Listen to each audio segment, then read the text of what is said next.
Have you ever felt unsafe in the city you live in? Well, this has become a reality for residents all over the Bay Area. With the rising crime rate in our areas, even you could be a victim. Look around the room. You might be sitting next to someone who's had their car broken into or even stolen. Living in the Bay Area, I have experienced my car or someone I know being bipped on multiple occasions. Coming out to a broken window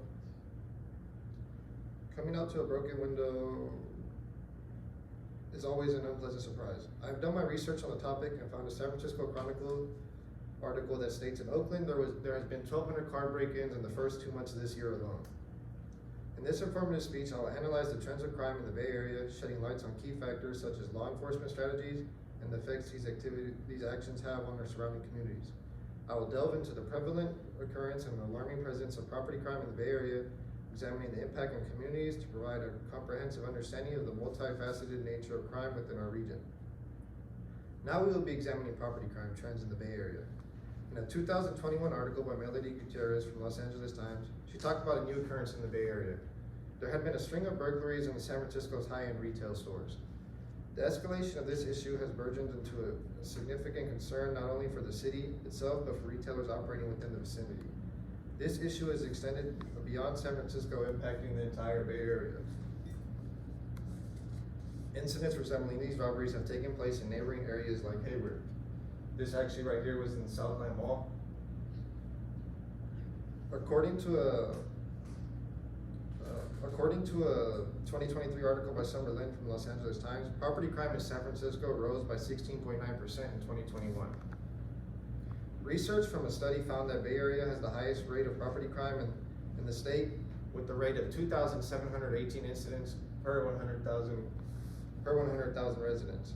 To provide context for this rate, considering the Bay Area's population of approximately 7.7 million, that would mean there are annually 210,000 incidents of property crime. As this trend was starting to gain traction amongst San Francisco, rising by nearly 20%, the issue had begun to catch eyes of the city leaders, signaling a growing concern with the community. Now that we've explored the rising prevalence of property crime in San Francisco, let's shift our focus to another method of property crime: vehicle theft. We'll go over the rising problem of vehicle theft in our vicinity. According to a 2023 article from the Los Angeles Times, Oakland has been linked to a general increase in criminal activity.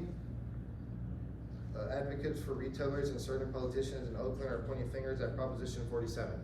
Proposition 47 is a law that reclassified certain nonviolent crimes, those involving stolen items less than $950, to be misdemeanors, which contributes to rising trends of property crime due to consequences not being as severe. Retail theft and auto theft often go hand in hand because these retail thieves use stolen vehicles as a getaway. And this right here is actually a chop shop that was found in Newark, just to show how close this problem really is. An increase in a 2024 article by Taryn Lund and Hannah Willey from the Los Angeles Times, according to the Oakland Police Department's end of the year crime report, robberies experienced a noticeable increase of 38%, while burglaries grew by 23%. And most surprisingly, motor vehicle theft surged by 45% in 2023. Robbery is not a property crime. This is a violent crime. Robbery is classified as a violent crime because the perpetrator is using force or threatening to use force against an individual, not a business or property. Motor vehicle theft is classified as a property crime that has been experiencing an upward trend over the past year or so, which has been brought to our attention not only through the statistics I have presented, but also from the news coverage on the subject, just like I mentioned here.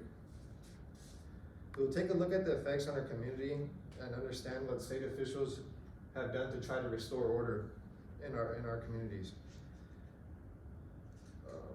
In 2023 article by Heather Knight and Sean Hubler from the New York Times, the spotlight shines on San Francisco, drawing national attention due to its post-pandemic struggles. Its rising crime rate, you can see the effects it has on the city with downtown vacant storefronts and public drug use. As a result of constant theft, numerous retailers in downtown San Francisco, including prominent brands like Nordstrom, Walgreens, and Target, have decided to close down their stores for good.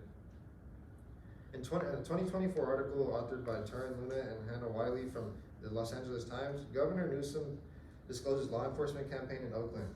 This initiative will increase the presence of CHP by 900%. Crime trends within the area have prompted the governor to escalate law enforcement presence through various measures. Governor Newsom's response to escalating crime rates was dispatching 128 CHP officers and specialized task force. Within the first 5 days of patrolling, the extended effort resulted in 71 arrests, recovery of 145 stolen vehicles, and 4 firearms linked to shootings.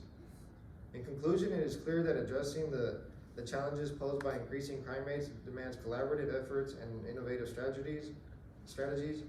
The various methods of property crime have had an effect on the community to the point where it is not only affecting an individual. The upward trends in crimes have compelled retailers to withdraw from sought-after locations, signaling economic repercussions for the whole Bay Area. Additionally, it has caused police activity to rise to counter the trends of the crime in the Bay Area. We analyzed the trends of the crime in the Bay Area, shedding light on key factors such as law enforcement strategies and the effects these actions have on our surrounding communities. The escalating trends of property crime in the Bay Area have far-reaching implications affecting not only individuals, but our community as a whole.